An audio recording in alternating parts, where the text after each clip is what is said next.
Hi, I'm John Kattar. I'm a professional investor.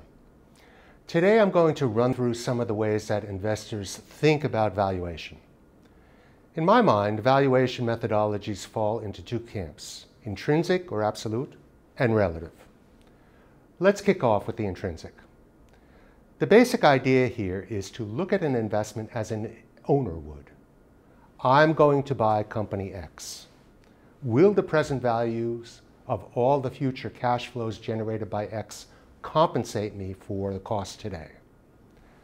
The traditional approach to intrinsic valuation is the dividend discount model, or DDM. Calculating the net present value of the stream of future dividends tells you how much a share in that company is worth today. But using a DDM becomes very tricky when a company doesn't pay a dividend, and there are some big names that don't. To get around this, many prefer using a discounted cash flow model, which basically substitutes cash flows for dividends in the original DDM. There are other, less commonly used intrinsic models, but their basic idea is the same. For example, the residual income model analyzes the difference between operating earnings and the cost of capital on the assets producing those earnings. Now, everything that we've talked about so far is well grounded in investment theory, the kind of things that first-year MBAs learn. But there are practical problems with applying it. Investors need to make accurate estimates, not only of future dividends and cash flows, but also of growth rates, discount rates, residual values, and the cost of capital. Worse still, the models are very sensitive to inputs. So small differences in inputs can result in big differences in fair value. To get around this problem, many investors turn to relative valuation models. This approach allows investors to do a quick and dirty ranking of companies using a set of financial indicators. The idea is to try to identify outliers that appear to be over or undervalued given their growth rate, profitability, and so forth. Probably the most commonly used of all valuation metrics is the price-to-earnings ratio, known as the PE or PER.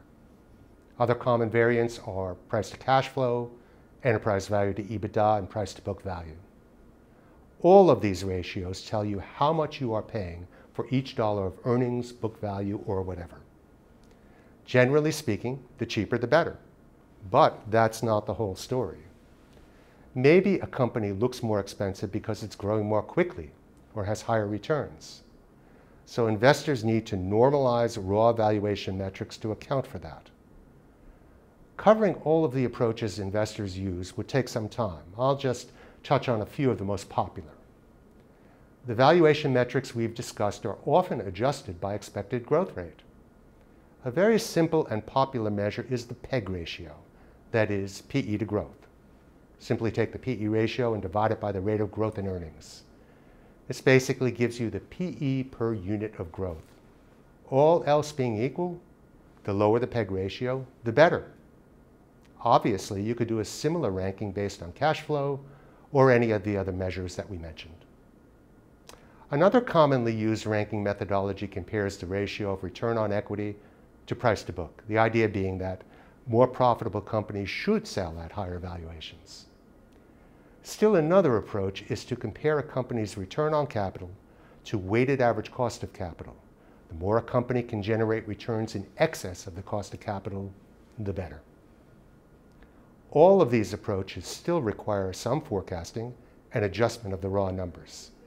Even then, any valuation model has its limitations and is best taken as a guide rather than the final word. No investor slavishly follows the output of any valuation analysis. Looking at the quality of the company, its balance sheet, market position, product, and management is critically important and quickly turns what might sound like a science into a bit of an art.